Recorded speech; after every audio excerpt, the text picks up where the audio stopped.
사도 바울의 그 발자취를 따르는 성지순례, 그 성지순례를 가게 되면은 이제 보통 터키 지역 가게 되죠. 터키 그리스 지역을 많이 가게 되는데, 그런데 이 터키 지역을 방문하게 되면은 콘스탄티노플, 오늘날 이스탄불에 있는 아야소피아, 성소피아 사원도 참 굉장히 인상적입니다. 그 예술 작품 어떻게 그렇게 했는가, 기가 막힌데, 그런데 그것보다도 좀 더 인상적인 어떤 그런 곳 있습니다. 이 소위 갑바도기아라고 하는 지역입니다. 스머프 알죠, 그죠? 스머프 그 만화가 사실은 이제 그 집들이 바로 이제 저쪽 지역에서 모티브를 얻어가지고 만화 그림을 그리기도 한 그런 곳이고, 또 저쪽 갑바도기아 지역 쪽에서 찍었던 굉장히 유명한 영화도 있습니다. 스타워즈라고 하는 영화가 이제 저쪽 지역에서 촬영도 하고 그랬던 그곳인데, 물론 이제 귀암괴석 그리고 또 희한한 그런 어떤 바위들 이런 것들 때문에도 인상적이긴 한데, 그것보다도 더 인상적인 것은 이 갑바도기아 지역은 가장 많은 규모의 소위 암굴 공동체가 있는 그런 곳입니다. 또 암굴 공동체뿐만 아니라 지하교회도 참 많이 있는, 그야말로 원형 그대로 남아있는 곳입니다. 저쪽 지역에 이제 소위 암굴 공동체, 저 바위에 보게 되면은 저 구멍난 저것이 이제 주거지도 있고요. 다음 그림 한번 보여주실까요? 혹은 아니면은 아예 바위를 파가지고 저렇게 예배당 혹은 아니면은 교회를 이렇게 파놓은 그런 지역도 있습니다. 안에 들어가면은 저 보이는 저런 형식으로 있습니다. 저건 아주 큰 거죠. 큰 건데 저렇게 큰 것이 한 360여 군데 있다고 그러고요. 보통 이제 교회다라고 불릴 만한 곳은 한 1000군데 정도 있고요. 정말 작은 곳, 아주 작은, 그야 움막처럼 작은 어떤 그런 교회까지 하면은 대략 한 3000 군데 어떤 암굴 교회들이 있다고 합니다. 그런데 다음 그림 보여주실까요? 좀 이제 큰 규모에서 공동생활을 하던 어떤 그런 곳이고, 또 이제 저기에는 다 걷고 없는데 저기 파놓아져 있는 저런 곳에 보면 어떤 곳에는 사람 해골이 그대로 들어가 있는 그런 어떤 곳도 있죠, 그죠? 그래서 좀 교회 내 저렇게 이제 매장을 하기도 하고 그랬던 것 같습니다. 넘어가시면은 다음 그림 보여주실까요? 그런데 그 가운데서도요, 저기는 이제 그냥 암굴을 파서 만든 그런 어떤 공동체이고, 아예 땅 밑에 지하 도시를 건설을 하기도 했습니다. 기원 후 1세기 혹은 2세기 경부터 해서 대략적으로 한 3세기 경까지 특별히 이제 암굴교는 한 300~400년 정도 지속이 되었고, 기독교가 국교화되고, 그러니까 여러분이 뭐든지 국교화되어지고 이러면은요, 원래 원정신이 퇴색되어지는 경우 있죠, 그죠? 더 이상 핍박이 없고 편안해지고 그러다 보니까 소위 말하는 어떤 신앙 영성이 이렇게 사그라들거든요. 그래서 일단의 사람들이요, 아무도 없는 곳으로 찾아 나갑니다. 그걸 이제 소위 말하는 이제 사막 교부 혹은 아니면 광야 교부라고 그럽니다. 아프리카 지역의 사막 쪽으로 가기도 하고요. 혹은 아니면은 외딴 지역 쪽으로 가고 하는데, 그 가운데서 저런 어떤 암굴 같은 데 거주를 하면서 신앙생활을 경유했던 그런 사람들이 있습니다. 그뿐만 아니라 지하도시, 대린구유라고 하는 지하도시가 또 저 갑바도기아 지역에 있습니다. 이 대린구유라고 하는 말 뜻 자체가 깊은 우물이라고 하는 그런 뜻인데, 저 단면도, 지하 단면도처럼 땅 속에 저렇게 이제 굴을 파고 들어가 가지고 그렇게 거주를 하고 살고 그러면서 신앙생활을 하기도 했던 그런 사람들입니다. 그러고 보면 땅굴의 원조는 북한이 아니고 저쪽 분들이실 것 같은데, 대림구유라고 하는 지하도시도 있는데, 대림구유뿐만 아니라 카이마클이라고 하는 그런 어떤 지하도시도 있습니다. 저쪽 지역에 대략적으로 아주 큰 2개 내지 3개 정도의 어떤 큰 지하도시가 있는데, 놀라운 것은 자꾸만 찾아가고 그렇게 파들어가다 보니까, 그러니까 옆 도시랑 연결되기도 하고 그렇더란 말입니다. 지하로 얼마나 깊이 들어가는가 알 길이 없을 정도, 한 지하 20몇 층까지 있다고 그럽니다. 그런데 대략 이제 일반인한테 개방된 것은 한 10몇 층 정도까지는 순례객들이 들어갈 수 있는 곳입니다. 저 안에 들어가 보게 되면 다음 그림 보시면은요, 입구에 저게 이제 돌입니다. 돌인데 맷돌같이 생긴 큰 돌을 세워놨어요. 외부의 침입이 들어오면은요, 저거를 저 보이는 벽돌 돌 뒤쪽에 또 다른 공간이 있습니다. 그래서 사람이 힘을 모아가지고 힘껏 밀면은 저 돌이 굴러 나오게 됩니다. 그래가지고 통로가 확 막혀버리죠. 그러면은 외부 침입자들이 못 들어오죠. 아마 저 돌을 끝끝내는 다시 굴려가지고 옮기겠죠. 그러나 그 전까지 시간을 벌어서 내부에 있는 사람들이 다른 지하 연결 통로로 피난을 가고 피신을 가고 뭐 그럽니다. 예. 다음 그림 보실까요? 예. 그 지하도시 가운데서 저 교회입니다. 십자 모양 형태의 교회. 저 교회가 뭐 꽤 이곳저곳 있습니다. 그런데 저기가 이제 어쩌면 가장 큰 교회, 가장 큰 어떤 그런 교회당 가운데 하나입니다. 예, 저기에서 신앙생활하고 이 사람들이 어떤 신앙의 어떤 핍박을 피해서 이 지상에 있는 암굴교회는 신앙의 순수성을 지키기 위하여서 스스로 자발적으로 은둔 생활을 하면서 사람들이 거기에 모여갔지만 저 지하도시의 교회는 핍박시대 때 신앙을 지키고 간직하기 위해서 저렇게 지하에 들어갔습니다. 이 기간들이 대략적으로 한 7, 80년 정도 기간이 된다고 합니다. 다음 그림 보실까요? 예. 저 지하 동굴 속에 있는 또 여러 거주지 그리고 혹은 교회 속에 보게 되면은 벽면을 저렇게 파놓은 것이 있습니다. 저거는 이제 유대의 묘지하고도 조금 비슷한데 사람이 죽게 되면은 저기에 시신을 안장을 합니다. 그래서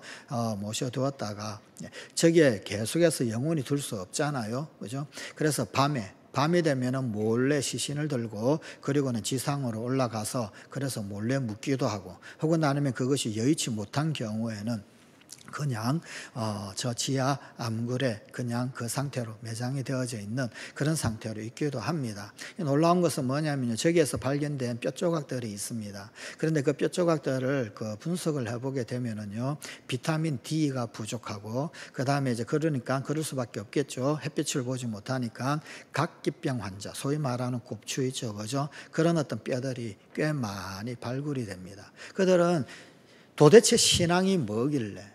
도대체 신앙이라고 하는 것이 뭐길래 어쩌면은 7, 80년이다라고 그러면 옛날 사람들이 그렇게 수명이 길지 못하지 않았습니까? 어떤 사람은 저기에서 태어나서 저기에서 죽은 사람도 있을 것입니다. 7, 80년 있어버리다라고 그러면 도대체 신앙이라고 하는 것이 뭐길래 그들은 그 신앙을 지키고 간직하기 위하여서 햇빛을 보지 못하고 곱추가 되어가면서도 그렇게 지하에서 태어나서 지하에서 죽는 사람까지 생길 정도로 그렇게 모여서 신앙생활을 했겠는가라는 것입니다. 다음 그림 보여주실까요?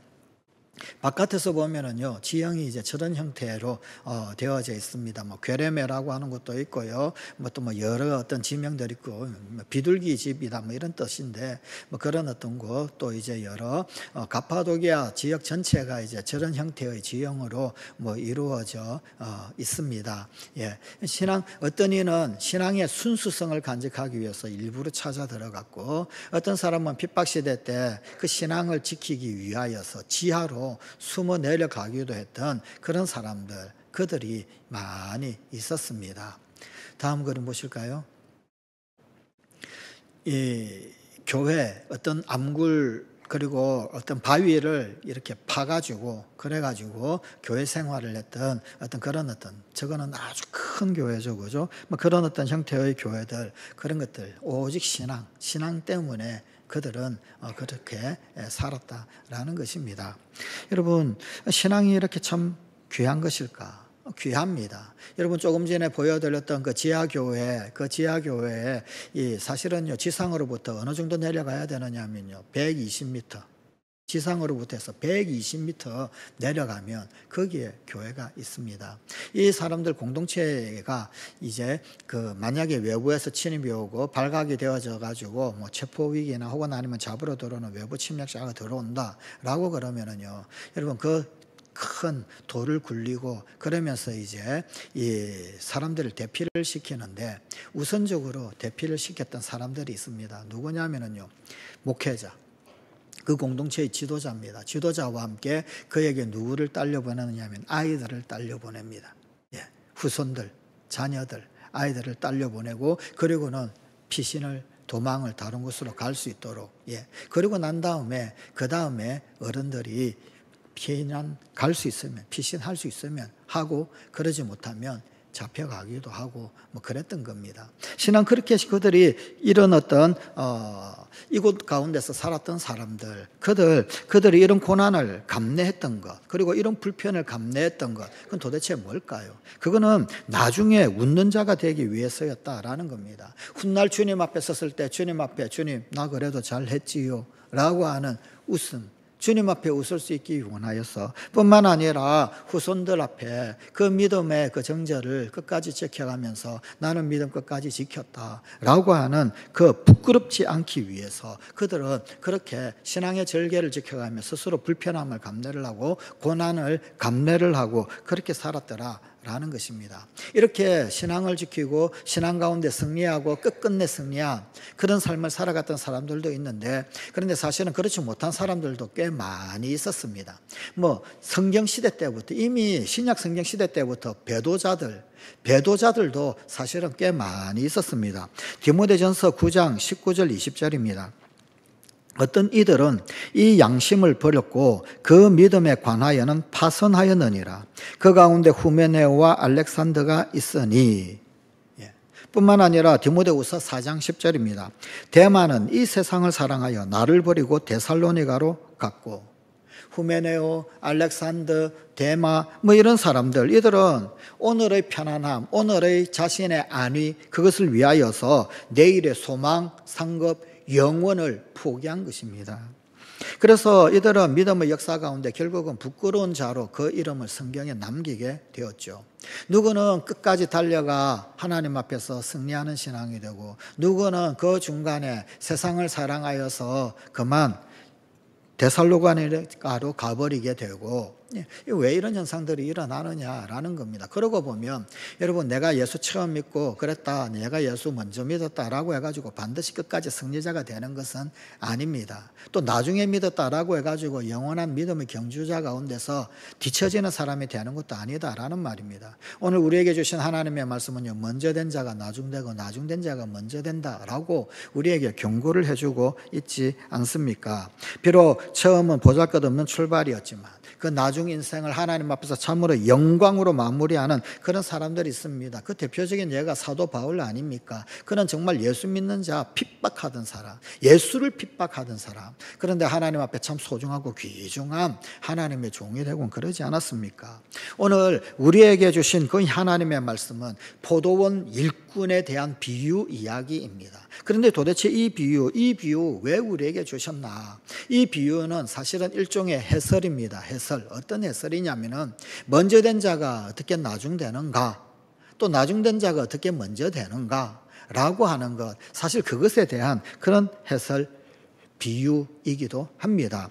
그렇다라고 한다면 도대체 이 먼저 된 자들, 그들은 알렉산더는, 후메네오는, 데마는 왜 먼저 되었음에도 불구하고 그만 실패하고 말고 결국은 나중된 그런 인생밖에 되지 못했을까? 어떻게 우리에게 경각심이, 도전이 주어지는 걸까? 우리도 먼저 되었다. 이 시대에 우리가 예수 먼저 믿었으니 이 시대에 먼저 된 자들 아니겠습니까? 그런데 우리가 나중 되면 안 되지 않겠습니까? 어떻게 해야 그렇게 되지 않겠는가? 그들은 왜 먼저 된 자로서 나중 되었는가? 라는 것입니다. 먼저는 보상심리 때문에 그렇습니다. 보상심리 때문에 먼저 된 자가 나중되게 됩니다. 오늘 본문의 말씀은 사실 바로 앞에 있는 말씀, 19장 27절부터 30절에 있는 말씀, 이 말씀을 사실은 배경으로 합니다. 1절 말씀에 오늘 천국은 마치 하면서 예수님께서 비유 이야기를 하죠. 그런데 이 이야기는 바로 그 앞에 있는 19장 마지막 부분의 연결 부분 비유 이야기입니다. 자, 그런데 어느 날 예수님의 수제자 베드로가 주님께 나와가지고 아주 솔직한 질문을 던집니다. 그게 바로 본문 앞에 있는 마태복음 19장 27절입니다. 이에 베드로가 대답하여 이르되 보소서, 우리가 모든 것을 버리고 주를 따라 싸운데 그런즉 우리가 무엇을 얻으리까? 다 포기했습니다. 주님, 그렇게 주님 따랐습니다. 그러니까 뭘 얻을까요? 베드로는 예수 믿고 따르면서 받았던 그 보이지 않는 영생의 약속, 그것만으로는 만족할 수가 없었던 것 같습니다. 그의 삶의 가치관 그리고 그의 세계관이 변화되고 그의 내면 영혼이 변화되는 것, 그것으로도 만족할 수가 없었던 것 같습니다. 그래서 이렇게 고생하고 이렇게 수고하는데 집도 절도 다 떠나고 가족도 떠나고 그리고는 예수님 따라다니는데, 그렇다라고 한다면은 이렇게 물질 들이고 시간 들이고 몸 들여서 봉사하면 뭔가 받는 게 있어야 되지 않겠습니까? 뭐 손익계산상의 어떤 플러스가 있어야 되지 않습니까? 지금 이런 이야기를 하고 있는 것이다라는 겁니다. 여러분, 주일날 헌신하고 봉사하고 수고하고 애쓰는데 그러면 뭔가 눈에 보이는 축복이 나에게 임해야 되지 않겠습니까? 뭐 자식이 잘 되거나 아니면 주식이 잘 되거나 아니면 아파트 값이 오르거나 하다못해 로또 같은 거라도 당첨이 된다든지 뭐 그렇게 되어야 되지 않겠습니까? 이런 보상 심리가 있더라라는 것입니다. 이 베드로는 보상 심리에 사로잡히는 바로 그 순간 믿음의 위기에 빠집니다. 이 보상 심리에 몰두하는 그 순간 아무래도 손해본다, 이 뭔 고생인가, 뭐 그런 어떤 느낌, 이게 들기 시작하더란 말입니다. 본전 생각이 나는 거예요. 이 위기가 온 거죠. 그때 예수님 뭐라고 말씀하십니까? 마태복음 19장 29절입니다. 또 내 이름을 위하여 집이나 형제나 자매나 부모나 자식이나 전토를 벌인 자마다 여러 배를 받고 또 영생을 상속하리라. 반드시 갑질로 갚아주시겠다. 여러 배, 두 배도 아니고 여러 배를 받는다. 그렇게 말씀해 주셨습니다. 그런데 문제는 뭐냐면 이런 보상 심리를 가진 사람, 그 사람은 이제 나중된 자가 될 수밖에 없더라라는 겁니다. 마태복음 19장 30절, 오늘 본문 바로 앞에 있는 말씀입니다. 그러나 먼저 된 자로서 나중되고 나중된 자로서 먼저 될 자가 많으니라. 많으니라. 그런데 예수님은 거기에 더하여서 바로 오늘 본문, 바로 포도원 일꾼 비유 이야기 들려주십니다. 그런데 여기 먼저 부름을 받은 사람들 있습니다. 포도원 그 일꾼을 부르는데 시간을 나누어 가지고 일꾼들을 불렀어요. 예. 1시에도 3시에도 또 뭐 이 5시에도. 예. 그런데 이 포도원 일꾼된 사람들, 그 사람들이 3시에 왔든 5시에 왔든 혹은 아니면 1시에 왔든 이 사람들이 공통점이 하나 있습니다. 그게 뭐냐면 오늘 본문 3절, 또 제3시에 나가보니 장터에 놀고 서 있는 사람들이 또 있는지라. 또 6절입니다. 이르되 너희는 어찌하여 종일토록 놀고 여기 서 있느냐. 공통되이 반복되는 단어가 있죠. 놀고. 그들은 다 원래부터 일꾼, 원래부터 포도원의 품꾼은 아니었더라는 겁니다. 그들은 놀고 있었습니다. 써주는 사람 없어가지고 그냥 노는 인생, 그냥 놀고 서 있는 그런 사람들이었더라라는 겁니다. 그들은 인생을 낭비하고 있었고 무의미하게 있었고 써줄 리 없고 찾아줄 리 없는 그런 무의미한 인생들이었더라라는 겁니다. 예수님은 그런 그들을 부르셔서 구원하셨습니다. 이것은 은혜입니다. 사실은 자격이 없고 가치가 없고 그냥 놀고 서 있는 그런 존재. 그런데 부르셔서 구원을 베풀어 주셨다. 이게 은혜더라는 겁니다. 죄 사하시고 구원하신 것, 이것만 해도 엄청나게 감사합니다. 그런데 그것뿐만 아니라 거기에다가 일꾼까지 삼아 주시는 거예요. 사명을 주시고 소명을 주시고 일꾼 삼아 주시더라. 이것은 또한 은혜 위에 은혜입니다. 그렇습니다. 우리가 바로 이 은혜를 잊어버린다. 이 은혜를 그만 잊어버리고 보상 심리에 사로잡히게 될 때, 이거 내가 이렇게 했는데 내가 이거 덕보는 게 있어야지. 그럴 때 바로 그때 위기가 됩니다. 그때 나중되는 거예요. 먼저 찾아왔다라고 한다 할지라도 결국은 나중되는 인생이 되고 맙니다. 그래서 주님 앞에 늘 은혜를 기억해야 하고 이 보상 심리에 사로잡히지 말아야 합니다. 둘째로 비교하는 마음 때문입니다. 비교하는 마음. 본문 11절 말씀입니다. 받은 후 집주인을 원망하여 이르되, 품삯을 받았어요. 받았는데 원망하게 되어졌어요. 예. 그런데 이 사람들은 왜 원망하게 되었습니까? 여러분 3시에 온 사람들, 6시에 온 사람들, 9시에 온 사람들. 여러분 여기 성경에 나오는 시간에는요, 더하기 6을 하면 오늘날 우리가 사용하는 시간이 됩니다. 3시에 더하기 6을 하면 9시죠. 오전 9시가 되는 겁니다. 6시에 더하기 6을 하면 12시죠. 정오가 되는 거고요. 9시에 더하기 6을 하면 15시가 됩니다. 그죠? 이건 오후 3시가 되는 겁니다. 그런데 그때 일한 사람들, 그들이 원망을 합니다. 왜 원망을 합니까? 본문 10절 말씀입니다. 먼저 온 자들이 와서 더 받을 줄 알았더니 그들도 한 데나리온씩 받은지라. 주인이 품삯 계산을 하는데 늦게 온 사람부터 먼저 돈을 줬어요. 품삯을 줬어요. 그런데 그 사람이 한 데나리온을 받더란 말입니다. 그러니까 그보다 더 일을 많이 한 나는 두 데나리온 정도 받겠지. 뭐 이러고 있더란 말입니다. 그러면서 비교하는 거죠. 야, 쟤는 저랬는데 나는 이렇게 되는 거지. 여러분, 이 비교가 결국은요, 불평을 낳게 됩니다. 비교의식에 사로잡히게 되면 비교하는 마음이 꽉 자리를 잡고 있으면요, 불평하지 않을래야 않을 수가 없습니다. 원망으로 이어질 수밖에 없습니다. 사실 우리네 인생살이 또 혹은 아니면 신앙생활 그 가운데서 여러분 어느 날 갑자기 문득 내 안에서 일어나고 있는 그 불평 한번 천천히 살펴보십시오. 그러면요, 그 대부분의 원인이 뭐냐면요, 비교입니다. 비교. 누가 보이고 누구는 어떤데 누구는 어떤데. 여러분 이 비교하는 마음, 이것이 발전하게 되면 그러면 질투도 막 일어나게 되고요. 그러면은요, 이게 점점 심해지면요, 계급의식이 생깁니다. 계급의식이. 여행을 가게 되면은, 여러분 쇼핑하는 기쁨이 있죠. 그죠? 쇼핑하는 기쁨이 있습니다. 그런데 어떤 물건을 싸게 사면, 그러면은요, 참 행복하죠. 그죠? 그런데 물건 사들고 와가지고 버스에 돌아와가지고요, 그 행복했던 표정이 바뀌기에 그렇게 단 5분도 걸리지 않는 것 같아요. 갑자기 얼굴 표정이 굳어지기도 하고요. 그죠? 그냥 막 갑자기 웃음이 사라지고 막 그래요. 왜 그렇습니까? 똑같은 물건인데 나보다 더 싸게 사들고 온 거예요. 뒤에 버스에 탄 사람 나보다도 더 싸게 사들고 와가지고 들어오는 거예요.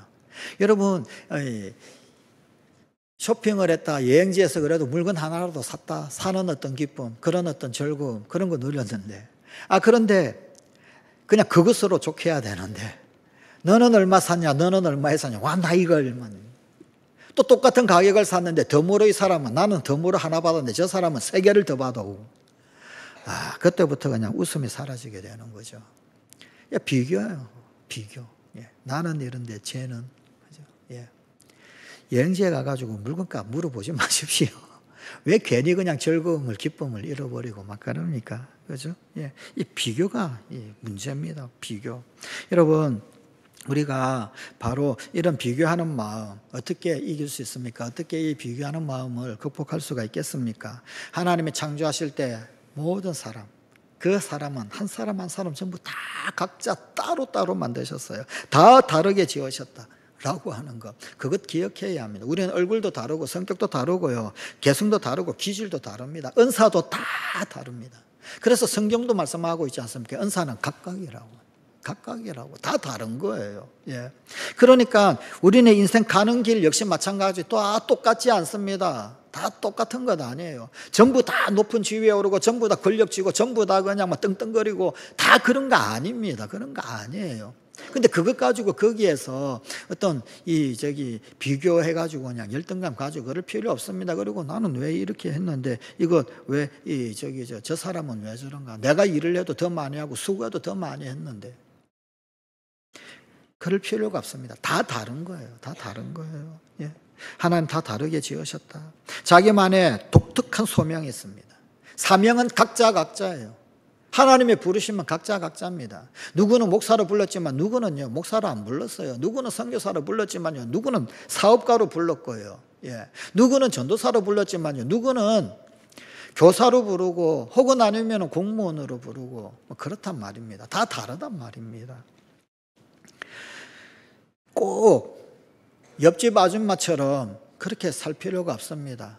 꼭 아무개는 몇 평에 사는데 나도 몇 평에 살아야지. 아무개는 강남 사는데 나도 강남 살아야지. 꼭 그럴 필요 없습니다. 다 다르게 지으셨다라고 하는 거, 그것 기억해야 합니다. 여러분, 나도 똑같이, 나도. 근데 그때부터 불행해집니다. 우리가 모두 다른 색깔의 인생을 산다. 그거야말로 우리 인생이 정말 다양하다. 그리고 우리네 인생이 그야말로 무지개 빛깔처럼 찬란하다라고 하는 것입니다. 그게 아름다움이고 멋이고 그런 겁니다. 여러분, 동일시하고 회개라하고 그런 게요, 불행을 야기합니다. 나의 방식을 강요하지도 마십시오. 나는 내 방식이 있고 너는 너 방식이 있고 그런 거지. 그죠? 예. 모방하지도 마십시오. 그냥 그것대로만 다 따라하면은요, 꼭 그같이 될 것 같죠. 그는 됐지만 나는 안 된단 말이에요. 나는. 예. 그는 그고 나는 나고. 여러분, 방식 강요하는 것도 아니고 그냥 꼭 똑같이 따라 해가지고 그렇게 되어야 되는 것도 아니고, 그러면은요, 여러분, 비교할 일도 질투할 일도 없어질 것입니다. 하나님이 나에게만 허락하신 그 삶, 그것을 감사하고 그것을 즐거워하십시다. 그리고 나와 다른 이웃, 그것이 내 곁에 있다. 그분이 내 곁에 있다. 여러분, 그것이 복입니다. 예. 야, 에디슨이 있어서 이 밝은 불빛 아래서 예배드리지. 덕 보는 거예요, 덕 보는 거. 그렇지 않습니까? 예. 야, 기가 막힌 과학자들이 있어가지고, 예. 그래서 그냥 그 혜택을 누리는 것 아닙니까? 예. 그러면은 나는 나의 영역에서 언제나 먼저 된 자로 살 수 있게 될 것입니다. 그러나 그렇지 못하고 비교하고 그런 비교하는 마음의 노예가 되어버리고 그러면은 불행합니다. 불행할 뿐만 아니라 그 순간 바로 나중된 자의 나락으로 떨어지고 마는 거더라는 겁니다. 세 번째로 공로를 인정받고자 하기 때문입니다. 내가 이만큼 했는데 물론 보상심리하고는 좀 비슷합니다. 오늘 본문 말씀 가운데서 먼저 온 자들이 더 받을 것을 기대한 이유가 뭡니까? 이게 보상심리죠. 그죠? 예. 그리고 공로죠, 공로. 보상뿐만 아니라 공로. 내가 적어도 내 이만큼 했다라고 하는 그런 공이 있더라라는 겁니다. 자신들은 더 받을 만큼 공로가 있다. 공로가 있다라고 그러니까 내가 저보다 뛰어나다라는 거죠. 내가 저보다 낫다. 내가 더 낫다. 보상심리하고 조금 다른 것이 공로를 인정받는다라고 하는 것은 이 교만이 거기에 플러스 되어져 있는 겁니다. 내가 더 낫다. 내가 더 많이 했다. 내가. 그러나 우리가 이 공로, 그리고 공로에 대한 어떤 보상, 여기 의식에 사로잡히는 그 순간 반드시 우리에게 찾아오는 마귀가 있습니다. 마귀. 내 공로를 주장하면 반드시 마귀가 옵니다. 어떤 마귀가 오느냐? 섭섭마귀. 귀신 중에서 제일 센 놈이 섭섭귀신이래요. 그래서 이 섭섭귀신은 섭섭귀신이라고 그러지도 않고 섭섭마귀랍니다. 마귀. 예. 내가 이 집안에서, 내가 이 직장에서, 혹은 아니면 교회에서 이만큼 공로를 세웠는데 그런데 알아주지 않는다. 섭섭하다라는 겁니다. 이때부터 우리는 기쁨을 잃어버립니다. 섬긴다 그러는데 섬김의 기쁨이 확 사라지고 없는 거예요. 신앙생활의 감격을 잃어버리게 됩니다. 우리가 어떻게 나라고 하는, 나를 인정받으려고 하는 공로의식, 이 공로 마음 극복할 수 있을까요? 여러분, 우리의 시작을 알아야 합니다. 내가 처음 뭐였는가? 내가 어떤 존재였는가? 나는 시장터에서 저 길거리에서 놀고 있던 존재입니다. 놀고 있던 존재. 그걸 알아야 됩니다. 그거를. 예. 그런데 그렇지 못하고 내가 그냥 난데. 예. 여러분, 어떤 한 목동이 있었습니다. 왕의 양을 치는. 근데 왕이 어느 날 순찰을 해가지고 봤는데 너무 성실하고 너무 잘하는 거예요. 예. 어느 날 몰래 왕의 숲을 지나갔는데, 그런데 도움을 받았어요. 비가 오는데 그 집에 데려다주고, 왕인 줄 모르고 음식도 해주고 지극정성으로 손님을, 자네는 어느 나그네나 이렇게 환영하는가? 집이 누추해서 죄송합니다.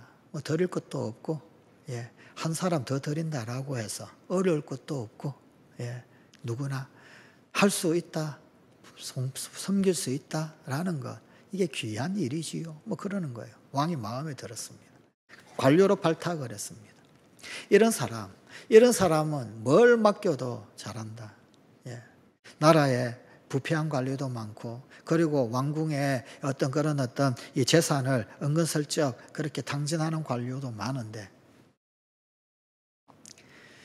요직에 앉혀야 되겠다. 왕궁 재산을 관리하는 자. 그랬더니 다른 신하들이 막 질투가 많은 겁니다. 질투가. 그래서 막 모함을 하는 거예요. 그런데 이 목동 출신이었던 목자였던 이 신하가 밤만 되면 몰래 궁궐을 빠져나가는 겁니다. 그리고는요, 어떤 험한 집, 바깥에서는 저게 집인지 아닌지도 모르는 덩쿨로 그냥 둘러싸여 있는 그 문을 쓱 들어가는 겁니다. 그리고는요, 아주 보물상자 뚜껑을 열고 늘 쳐다보는 거예요. 잡았다. 저 부패한 놈 잡았다.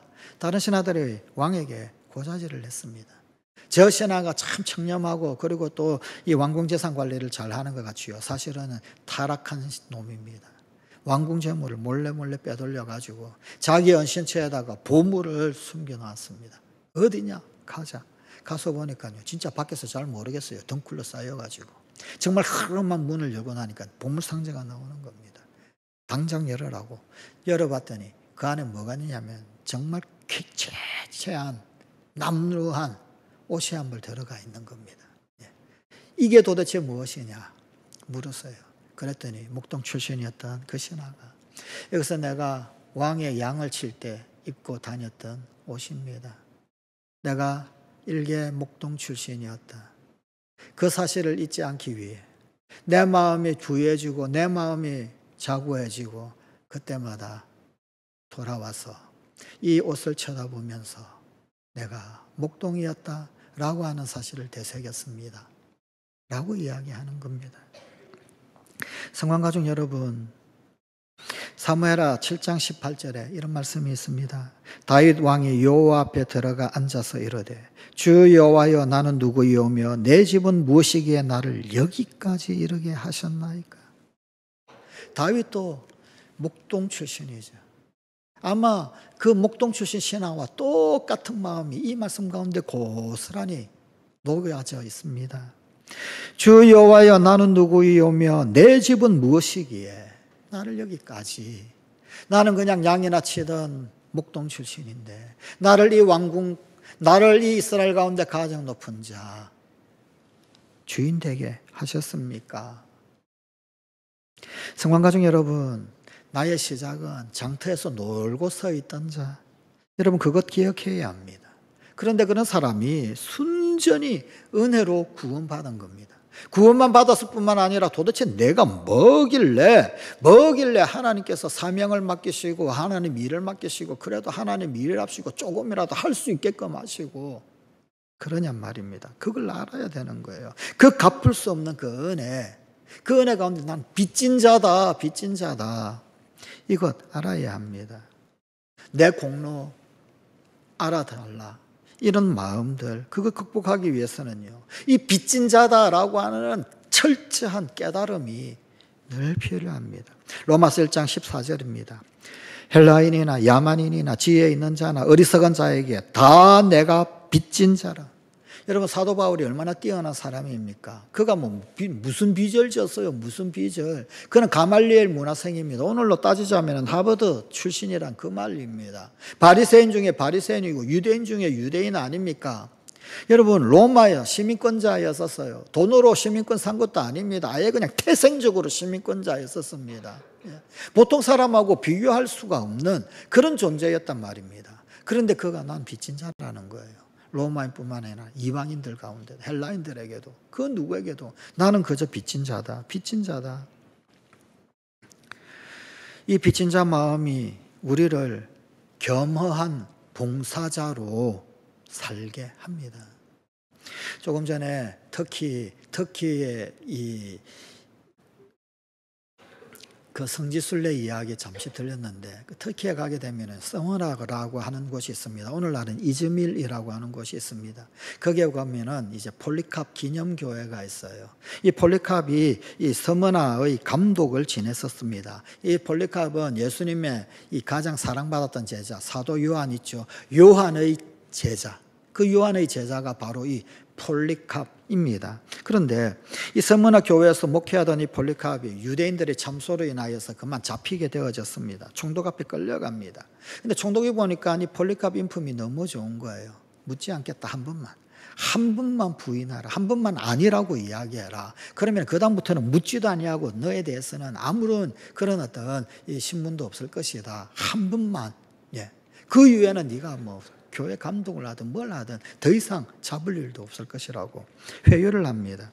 사실 총독이 폴리캅을 아껴서 한 이야기입니다. 그런데 그때 폴리캅이 이런 말을 합니다. 나는 86년간이나 그리스도를 섬겨왔어.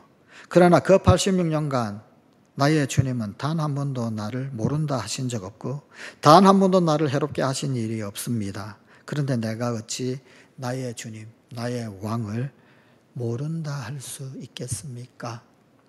그리고는요, 유대인들 그리고 또 형리들은 그날 안식일, 유대인들은 안식일에 처형 안 하잖아요. 안식일임에도 불구하고 이 폴리캅을 처형을 해버립니다. 장작더미를 가지고 옵니다. 불을 지핍니다. 그때 폴리캅이 조용히 이런 말을 합니다. 여러분 준비되셨습니까? 그러면 이제 나를 태우시오. 내가 어찌 잠시 타다가 꺼질 불을 두려워하겠소. 어서 할 일 하시오. 그리고 폴리캅 기도를 합니다. 오 주님, 저를 구원해 주시고 이렇게 순교자의 반열에까지 세워주시니 웬 은혜입니까? 이제 저를 받아 주시옵소서. 그런데 이상하게 불을 피웠지만 이 불이 이 폴리캅을 태우지를 못하는 겁니다. 그래서 결국은 형리가 칼을 들어가지고 그의 옆구리를 찔릅니다. 그래서 붉은 피가 솟구치면서 이 폴리캅이 순교했다고 합니다. 특히 이즈밀, 그 이즈밀 서머나에 폴리캅 기념교회에 있는데 그런데 그 교회 천장, 그 천장에 보면요. 프랑스의 굉장히 유명한 화가인 레이몽 페레라고 하는 분이 그린 폴리캅 순교 그림 성화가 있습니다. 보이는 저 그림입니다. 그런데 저 그림에 보게 되면은요. 저 이야기에 조금 생뚱맞는 분이 하나 있습니다. 왼쪽에 보게 되면 왼쪽 끄트머리에 이렇게 손이 묶인 채로 이렇게 있는 사람이 있죠. 그리고 이 폴리캅의 순교 현장 저 장면을 보고 있는 사람 있습니다. 그게 누구냐면은 화가 자신입니다. 이 레이몽 페레가 자기 자신을 저 그림에다가 그려 넣은 거예요. 무슨 의미냐면은요. 폴리캅 그의 순교는 바로 나를 대신한 순교였다. 그런 의미. 폴리캅의 순교 덕분에 오늘날 내가 있다라고 하는 그런 의미. 여러분, 우리 주님 예수 그리스도 그분이 폴리캅 대신 십자가에 달려 돌아가셨습니다. 그리고 그분 덕분에 폴리캅이 살아 서머나 교회 감독까지 하게 되어졌어요. 이 폴리캅이 또한 그가 순교할 때 사실 그것은 우리 주님이 폴리캅을 위하여 순교하였던 것처럼 폴리캅 또한 수많은 믿음의 후배들 그를 대신하여서 순교하였다. 이 화가 레이몽 페레는 나를 대신하여서 저 믿음의 선배가 순교했다. 그런 의미, 그런 고백을 저 그림 가운데 담고 있더라 그 말입니다. 그렇습니다. 구원은 값없이 선물로 주어집니다. 그런데 여러분 그 선물이 나에게 주어지기까지 절대 거저가 아니었습니다. 절대 공짜가 아니었습니다. 그 누군가 순교가 있었고 그 누군가 희생이 있었고 그 누군가 섬김이 있었습니다. 그래야 그 선물이 나에게까지 전달이 되더란 말입니다. 순교자의 값비싼 피의 강이 흐르고 있더란 말입니다. 그래서 우리 모두는 빚진 자들입니다. 순교자의 그 피의 강이 흘러야 구원이 우리에게 전달이 되더라는 거예요. 그래서 교회는 순교자들의 피 위에 세워진다. 그런 말도 있지 않습니까? 그렇다면 모든 교회, 모든 교인들은 빚진 자들입니다. 순교자들의 피에 빚진 자들이란 말입니다. 갚을 수 없는 은혜에 빚진 자들. 물론 우리 주님 예수 그리스도께 빚진 자이고 그리고 우리 신앙의 선배들에게 빚진 자란 말입니다. 이 빚진 자 마음 있어야 합니다. 이 빚진 자 마음이 있으면 방종하지 않습니다. 이 빚진 자 마음이 있으면은요, 교만하지 않습니다. 이 빚진 자 마음이 있으면요, 비교하지 않아요. 이 빚진 자 마음이 있으면은요, 그 보상 심리 거기에 함몰되지 않습니다. 비교 의식도 혹은 아니면은요, 이 빚진 자 마음 그것 있을 때 내 공로인데 내 공이 얼만데 그러지 않습니다. 다만 감사함으로 한평생 주님 백성들을 섬겨 나갈 수 있을 것입니다. 빚진 자니까. 내가 빚진 자니까. 나는 빚진 자다. 빚진 자다. 빚진 자라고 하는 마음이 없으니까요, 섬기지 못하고, 빚진 자라는 마음이 없으니까 내가 낸데 그러고, 빚진 자라고 하는 마음이 없으니까 내가 더 나은 대우 받아야 하고. 만일 우리가 이런 빚진 자 마음을 잃어버린다 그러면 우리는 결국 먼저 된 자로서 나중 될 수밖에 없게 됩니다. 나중되게 되어 있습니다. 우리가 빚진 자 마음 잃어버리는 그 순간 우리는 나중의 나락으로 떨어져 버리고 맙니다. 주님 책망받게 될 겁니다. 반대로 이런 은총, 하나님 은총이다. 하나님 은혜다. 빚졌다. 내가 모든 자에게 우리 주 예수 그리스도의 그 보혈에 빚진 자다. 그 마음으로 산다면 우리는 오히려 나중되었지만 먼저 된 자가 될 수 있을 것입니다. 성관가족 여러분, 쓰임받는 감격, 쓰임받는 기쁨을 잃어버리지 맙시다.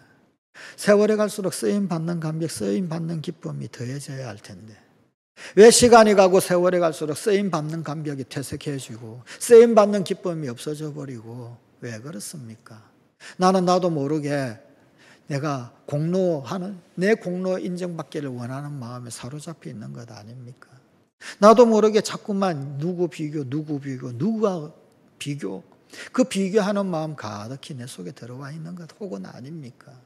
혹은 아니면은 보상 심리가 발동한 것 아닙니까? 내가 이만큼 했는데. 쓰임받는 감격, 쓰임받는 기쁨이 점점점 사그라들고 있다. 그러면은 내가 나중되는구나. 나중되고 있구나. 알아야 합니다. 이 시대에 먼저 된 자인 나는 주님 앞에 어떻게 살아야 할까요?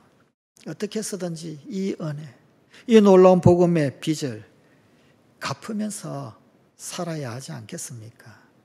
이 은혜의 빚, 복음의 빚, 그것 그냥 갚으면서, 아니면 그냥 그렇게 안일하게 살다가 결국은 먼저 된 자가 아니라 나중된 자의 나락 가운데 떨어져 주님 앞에 부끄럽게 되겠습니까? 어떻게 해야 하겠습니까? 쓰임받는 감격, 쓰임받는 기쁨을 결코 잃어버리지 아니하는 우리 성건가족이 되십시다. 기도하시겠습니다. 아버지 하나님, 쓰임받는 감격, 쓰임받는 기쁨을 결코 잃어버리지 않는 우리 성관가족들 되게 하여 주시옵소서. 나중되었다 할지라도 우리 주님 앞에서는 결국 먼저 된 자 되는 오늘도 뚜벅뚜벅 복음의 빚을 갚으며 사는 우리 성관가족들이 다 되게 하여 주시옵소서. 우리 주 예수님 이름으로 기도드리옵나이다. 아멘.